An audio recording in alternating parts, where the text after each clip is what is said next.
Hello, hello. I have been painting and I am moving ahead, and I have been listening to Jiddu Krishnamurti and Dr. David Bohm,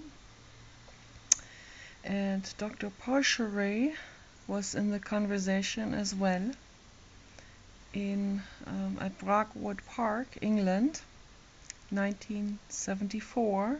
I recommend those to everyone. Please listen to those. And even if you don't understand anything, listen to it anyway, because it will sink in. It will percolate into your brain cells, and it will do you a lot of good for your life. I promise that to you. It's very healing. So anyway, I was here on the love seat, lying down on the love. Dave is downstairs on the big couch.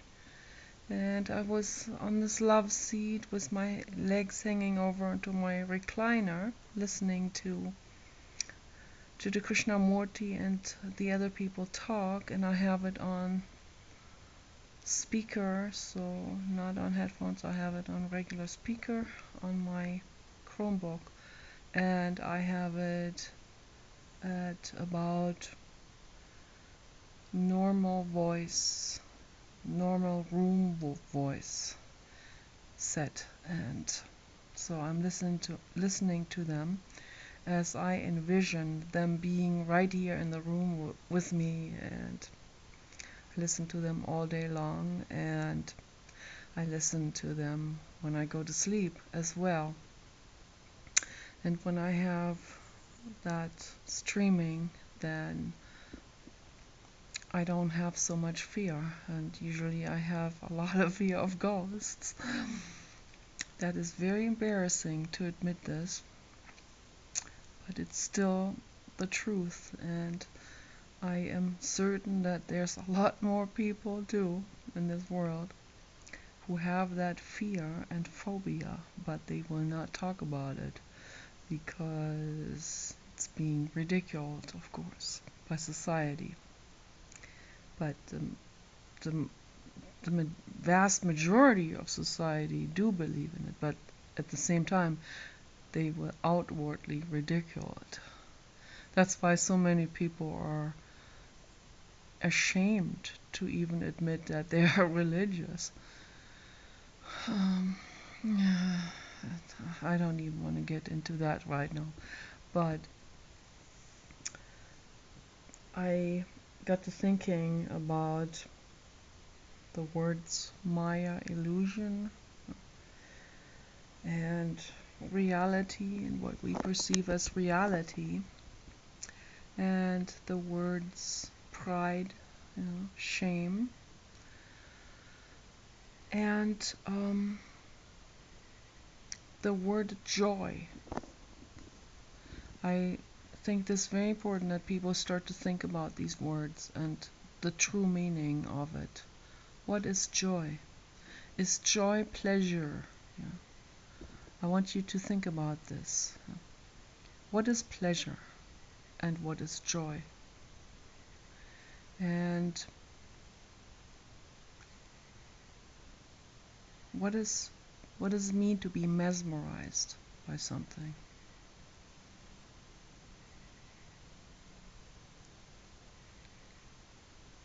What does it mean to be amazed by something?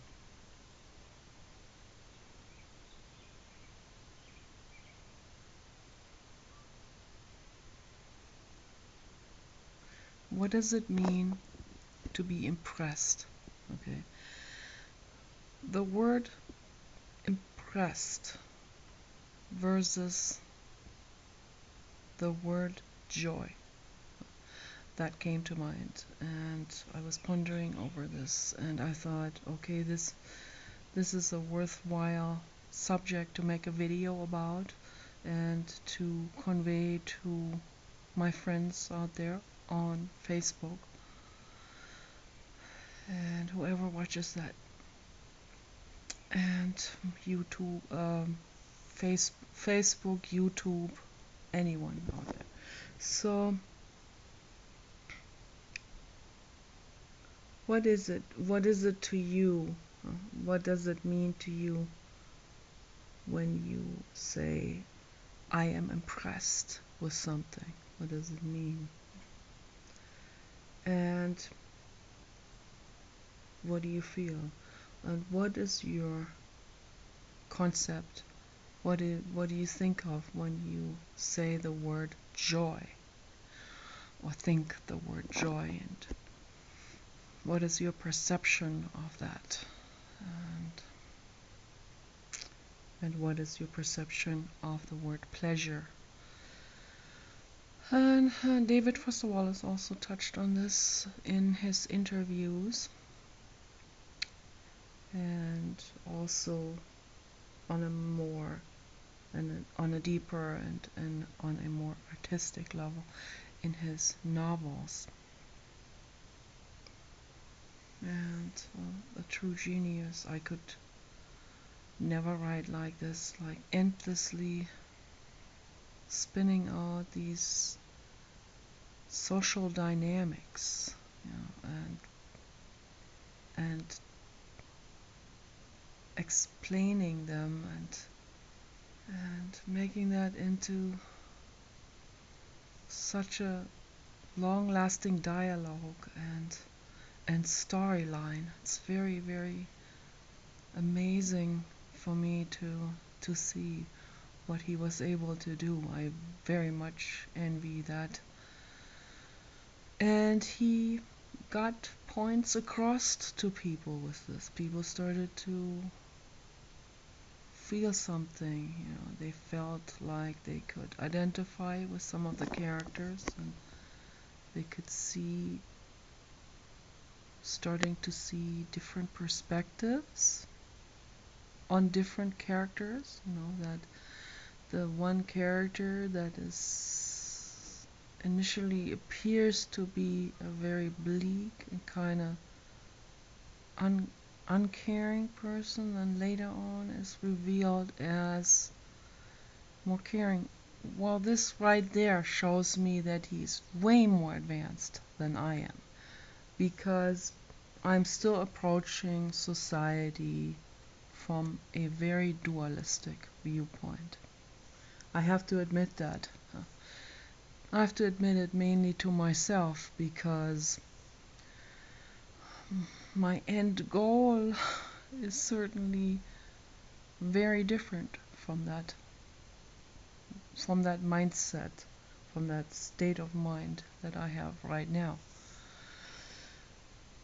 Far from that benevolent view on humans, and if we are calming our minds down and breathe, as Thich Nhat Hanh always says, if we look at it from a different perspective, then we can see people in a more holistic way. Then we can see people more, that we can see the entire storyline behind it, behind their actions and ways of thinking and so on, and their limitations, and their biological, their anatomical limitations, brain-wise. So then we can approach this with a completely new, from a different emotional state of mind also. Then we can approach this more from a bird view and understand better what's going on, instead of becoming too reactionary. And this is kind of like my approach when I write, whatever I write, or whatever I say. Maybe in the videos I'm a little bit more reflective when I talk, and when I'm relaxed, and when I talk to you, through this tablet here, and invite you in for a tea, a cyber tea, cinnamon Nicola cyber tea. then we can talk about this in peace, and I can share things with you, and I can tell you that I'm not perfect, that I am totally unperfect. Super, super major work in progress, and just like my artwork is. And at the same time, this is just how it is. There is really no judgment. Some people beat themselves up. My mother tends to do this for different reasons. It's also something that she learned to do, and it's something that is supposed to be good tone or supposed to be humble. It comes from all kinds of ideas. But it's also comes from self-hatred, which is a terrible state. And I do not come from this. I know I am a work in progress, and there is no need to hate myself for it. And I highly recommend the same thing to other people. So we are all work in progress, and no need to beat ourselves up for it. And instead, the Buddhists always say, smile at your mistakes, and say, oh, there you go again. But I I don't smile on it, because then it would be like, oh, it's nothing. But, and that's a mistake too. So I'm not going to smile about my mistakes. I regret them. I'm not going to beat myself up, but I regret them, and I say, I'm sorry. This goes on all day long. Like, thoughts come up. Oh, I said something to that person, and I wonder how she or he perceived it, and that was bad. I wasn't thinking about them. I was too much in my own groove. And then I go, oh, I wish I could rewind this film and edit it, But you can't. We can't edit our lives. The life, just like this video here, I can't edit it. At least I have the two options. I can upload it, or I cancel it. I delete it. But that's kind of good for me. This helps me, if I. So that the editing thing going on, so it's also way too much trouble. I can do this now. I deleted everything in the other computer. I can do it. I can get that Windows Movie Maker back in there and do this with this very simple editing program. And I might do this sometime, but it's like to do this every day, that's just way too much trouble. And I also need to practice talking freely without any guidelines or guides or notes or editing and so on. I need to practice speaking freely without the without worrying about how this is now being perceived, and so on. If we constantly worry about what our words do to someone else, then we can't even talk anymore. We can't even say anything anymore. So we need to forget about this. This is what I heard many people say. They learn something, they learn a specific technique, for example, whatever it is, in technology or in communication, and then they have to forget about this technique.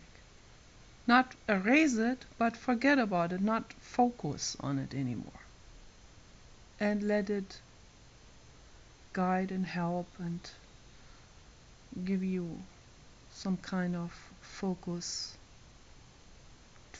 direction, or give you at least some kind of souffleuse feedback, so some kind of, there I said, give you some kind of guideline, but you don't have to necessarily use it. So you can outgrow that what you have learned, and we should. So we only learn things. This is only a stepping stone, whatever we learn. So we can't be constantly clinging to something like this is how I learned it, and I have to do it just like that, like a picture book, and so on.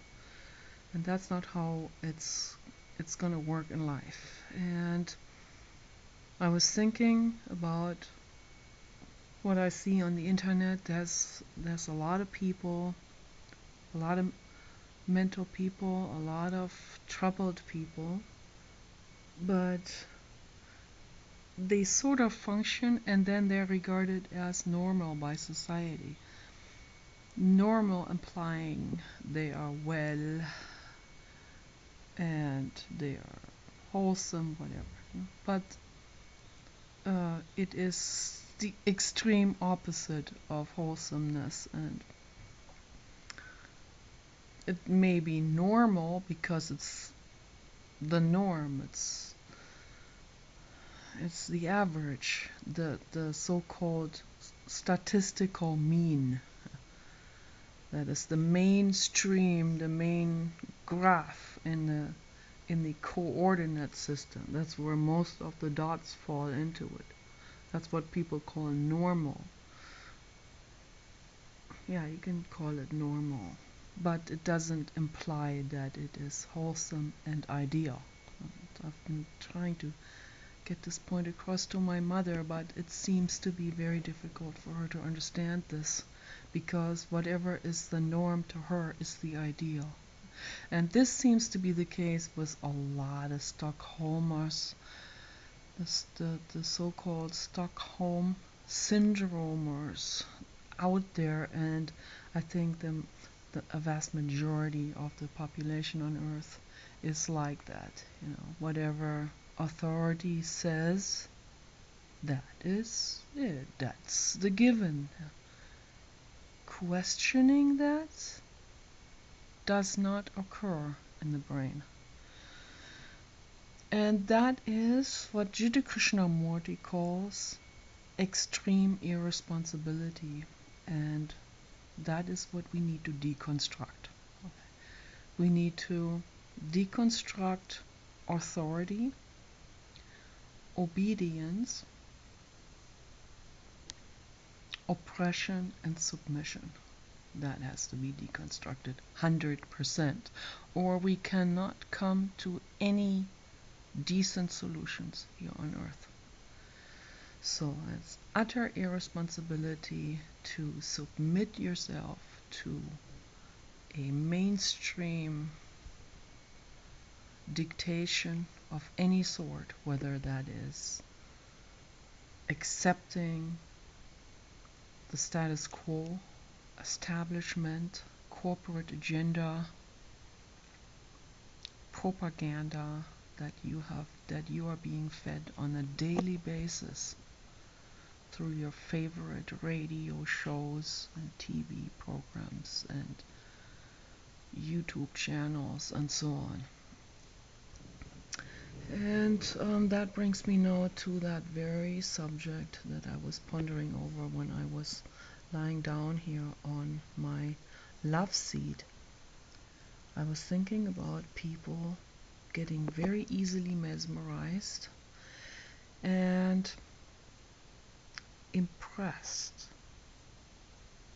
What does it mean? I am impressed. I see something and I'm impressed. It's that what I see impresses itself onto my neuronal pattern or whatever.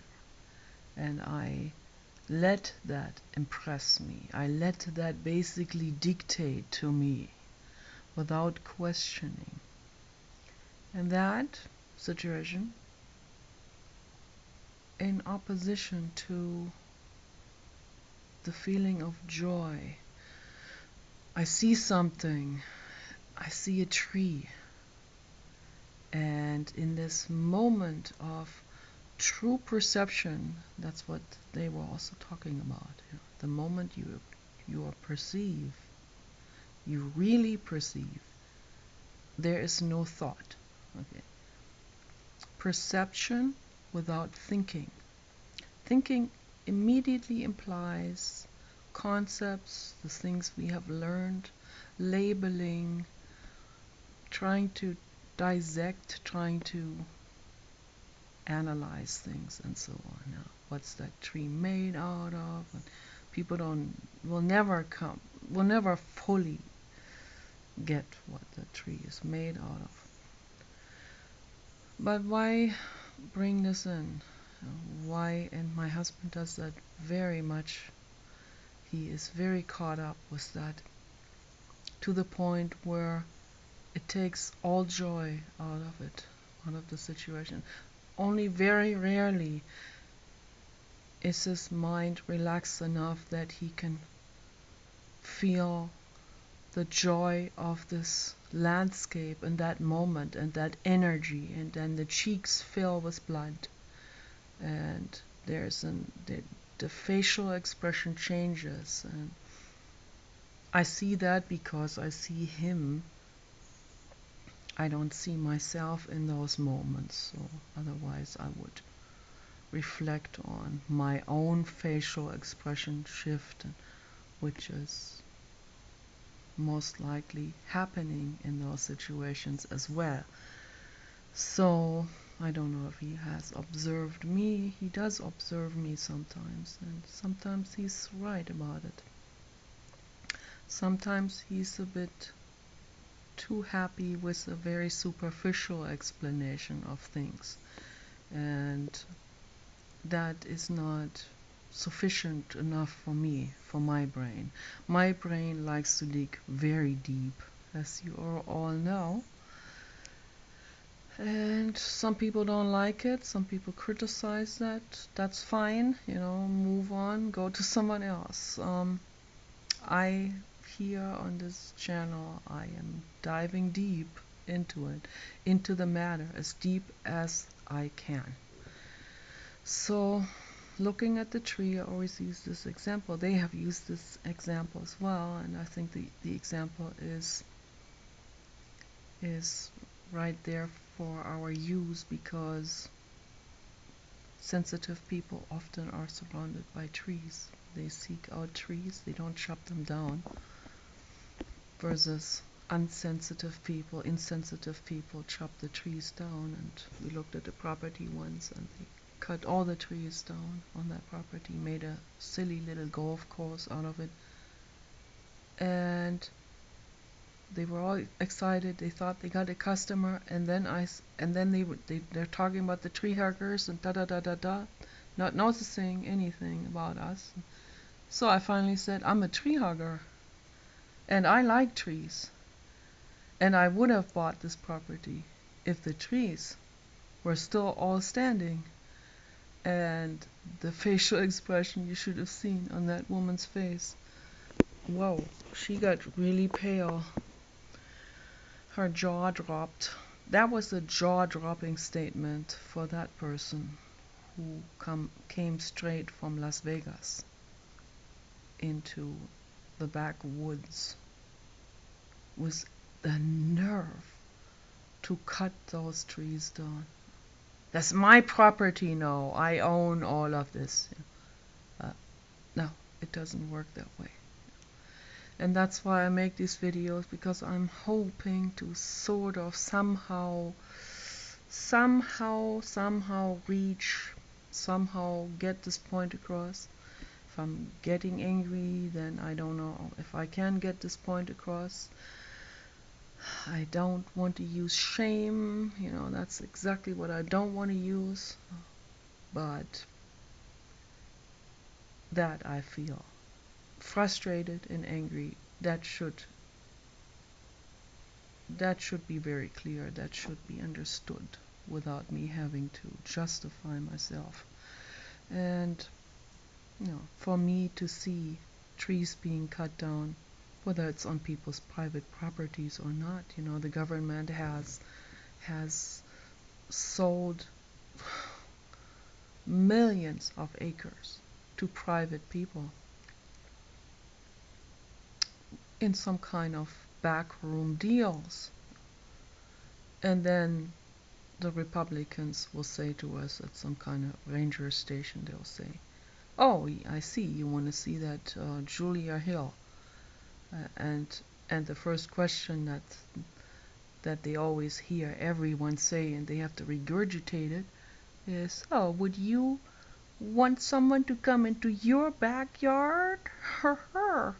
My backyard, compared to those subsidized millions of acres, is totally no comparison at all.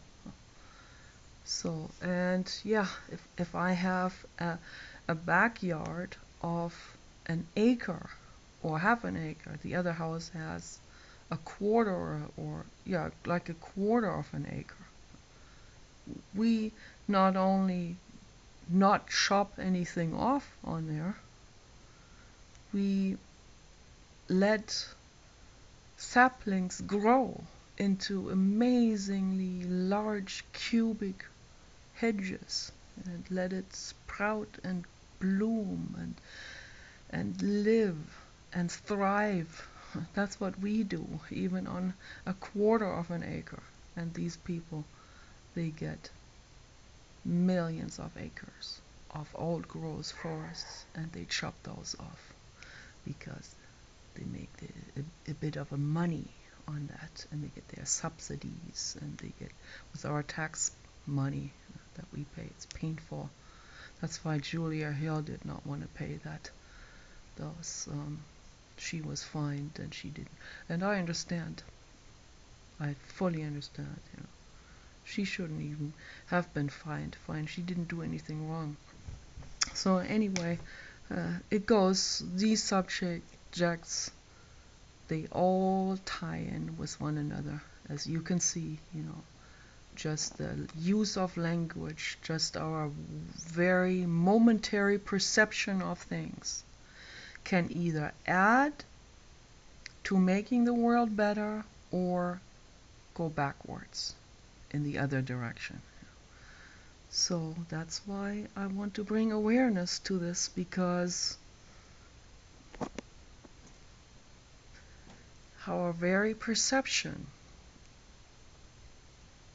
our very ideas about things, our mesmerization, people easily being impressed with someone else because they know how to talk. I don't know how to talk, so I'm not that impressible. And let's say I would gain more momentum in talking. I'm far from that. But let's say I would become more secure.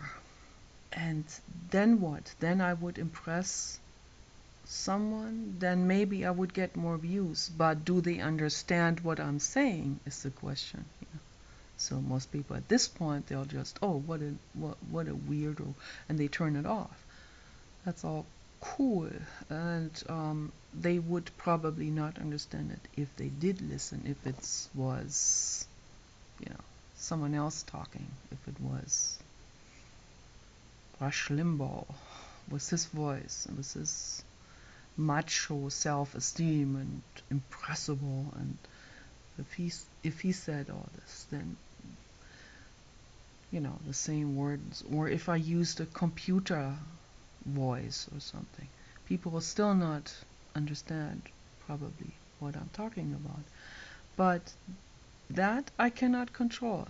The only thing I can do in my life is I can try as best as I can, and with as much fun and friendliness and maybe some creativity thrown into it, and maybe some self-humor or humor, some kind humor in it once in a while, to present it as best as I can, and hope that people will check into this and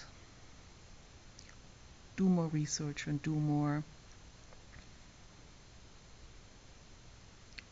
observing and more introspection and become more self-critical in a positive way, not in a self-hating way, but in a more alert way. We need to become more alert. We need to see what we're doing. I see. I was mesmerized, and that led me down the wrong path. So what happens when you're mesmerized by something or someone? Then, for example, people are mesmerized by Jesus Christ. Let's just use this silly example. Back during his time, they were not mesmerized. That was the opposite. He only had a handful of friends. He called them friends. They later made it into disciples. But the other people, oh boy, they sure hated him. I heard they tortured him many times, and he recovered very well because he was in a very self-empowered state, and that empowered him to heal wounds very quickly and to heal any kind of illness, even though he was helping people with leprosy, and he was so wholesome and so well that his immune system was able to fight off all those germs that he got in contact with. An amazing person, an amazing sage, as they call those. But what do people do with this figure, with the figure Christ? What does, just the name Christ, that wasn't his real name. His name was Joshua, like Joshua tree. That's why they called those trees Joshua trees in the desert, because those are kind of like those are very thick desert trees that have a very specific shape and that look like a Jesus that is lifting his arms up into the air. And that's why they call them Joshua trees. I read the story about this. And so his name was Joshua, or actually Jeshua with an E in it. Jeshua of Nazareth or something. Jeshua, yes. Joshua of Nazareth. But the actual Hebrew name was still a little different than that. Something like this. And it was a Hebrew name. How did this word Christ come into this picture? Maybe from the crucified. That's where the word Christ comes in. Christ related to the word crucifixion. And it has this, it sounds a little bit like schreien. That's the word in German, schreien. Schreien means screaming. Schreien, Christ. The screaming Christ. So it's a very violent, I don't know, I see violence when I ponder over that word Christ. The crying, the screaming Christ. Cry. It's like there's violence in it, there's cutting involved, torture and all of this. That's what I associate with it. And people will wear a crucifix around their necks. It's a torture instrument that they wear around their necks. I don't even know where to start. There's so much wrong with that I don't even know. It would take me hours to explain that, so I'm not getting into this. I think it should be self-explanatory to anyone who thinks about this a little bit deeper before they hang a crucifix around their neck. A little introspection, a little bit questioning would bring us forward in the world. And that's what people are. They're mesmerized. They're impressed with this figure who had this so-called bravery of being tortured to death. I don't see anything brave about someone who says, "Here, I'm holding my other cheek. Take me." I don't see anything brave about this. This is kind of stupid to do that. So, and also Martin Luther, the monk, around 1500, the German monk. Very stupid, that philosophy of hold the other cheek. But then when it came to his own practice of holding the other cheek, he would not do it. He became very militant. He became a terrorist, that Martin Luther. Then again, this person too seemed to have impressed millions and millions of people. Impressed. So that's why I make these videos. I hope that people will think about this. Think a little bit first. Or not think in terms of the old school, but reflect on what they're doing. Reflect on their first reaction to something, or this willingness to be impressed by a story like this, by Christ or Luther, those people.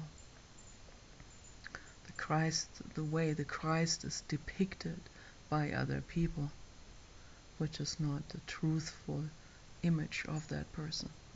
The Christ was a good person, while Martin Luther was a very neurotic and twisted person, and very righteous, and just not well, not coming from a wholesome perspective.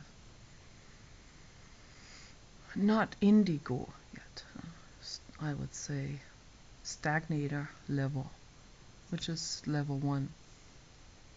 So Christ was an indigo, much more advanced.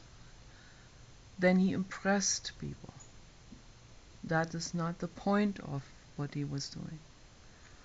What he was trying to do is, he was trying to do the opposite of that. He wanted people to empower themselves so that they don't have to be impressed by anyone, women in particular. We saw how women were treated. He accepted a woman who was poor, had to sell herself. Accepted her in, and she became his wife, and not officially, but she became his wife, and they had children together, many, and they were hiding them in form of their disciples. So they didn't say to the outside world, because the outside world would not accept that, would not have accepted these very liberal and advanced and progressive people. Can you imagine? More than 2,000 years back, just 100 years back, this would not have been accepted very much. So about 2,000 years back, those people were executed for not being married and having children. And for a woman to be a disciple and be writing books, which she did, and she was teaching, and disguised as a man. Leonardo da Vinci had already an inkling about this, and he put he liked to put these mysterious perspectives into his paintings that left a lot of room for interpretation. But it really did.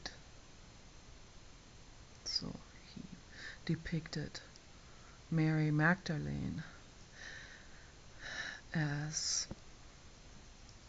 very feminine, but still disguised, but so that it gives us something to think about. And her chest had the way that the drape was.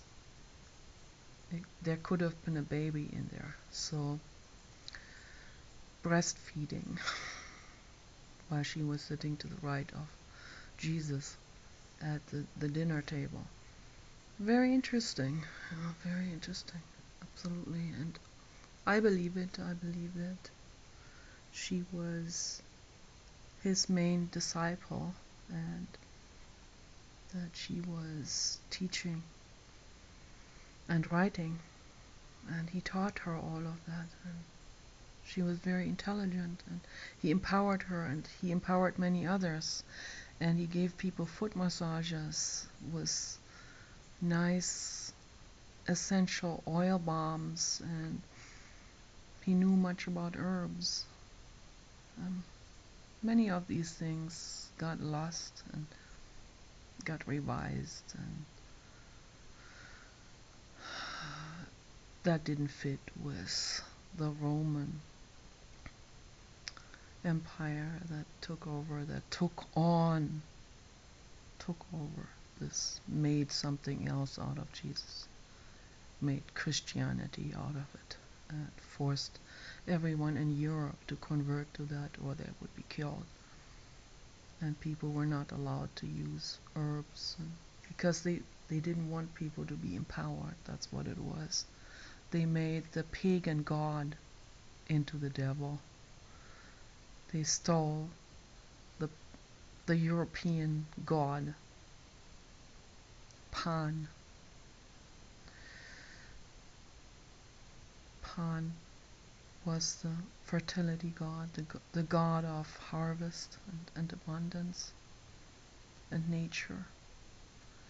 And they made that into, took this depiction, and that's where this depiction of the ancient depiction of Satan comes from. Pan, from the fertility god Pan. Never hurt anyone. Very peaceful, very giving, very abundant. That's the worst form of plagiarizing. That is complete mental slavery, what they did with those people.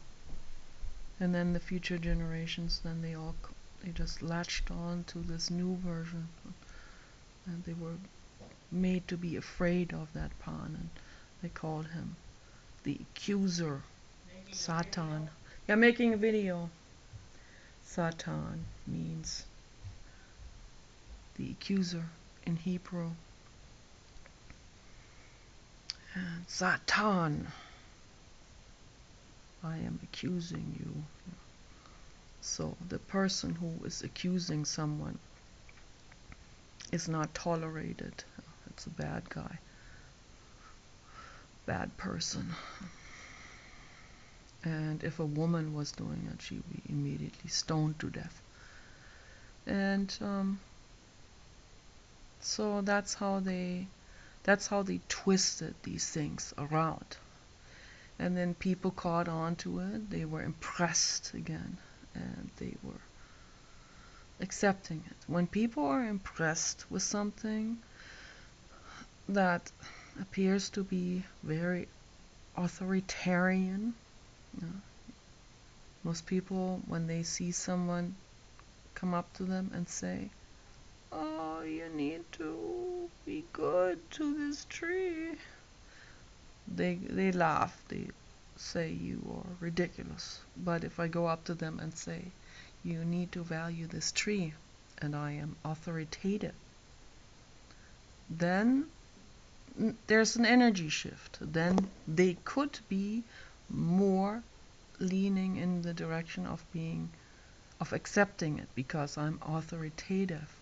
Or if I go up to them and I say, you must respect this tree, this is the law, then I'm being authoritarian. And then they will bow down maybe because then they have some kind of fear. So all of these are energetic states. And we need to become aware about how easily we are being intimidated or impressed or mesmerized by movie stars or new gurus or whatever. We need to become very alert not to fall into being mesmerized by anyone. You are in charge. You need to do your homework, you need to read, and you need to empower yourselves, and you need to help. Like we all help. Each person can do something to make the world we live in safe for every living being. Okay? So guys, take care. Bye.